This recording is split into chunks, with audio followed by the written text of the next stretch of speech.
ఈరోజు అయితే మేము లైవ్నే చేపల పులుసు చేపల ఫ్రై చేయబోతున్నాం. అందరూ లైవ్కి రండి. తమిళ ఛానల్లో లైవ్, అలాగే నా ఛానల్లో కూడా లైవ్. అందరూ రండి.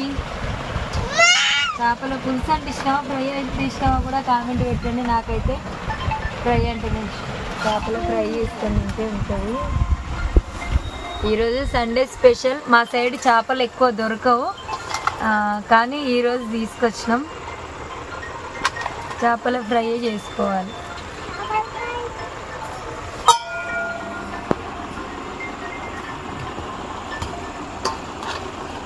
ఓకే, మరి అందరూ లైవ్కి రండి. బాయ్. లైవ్ స్టార్ట్ అవుతుంది ఇప్పుడే, రండి. ఈ వీడియో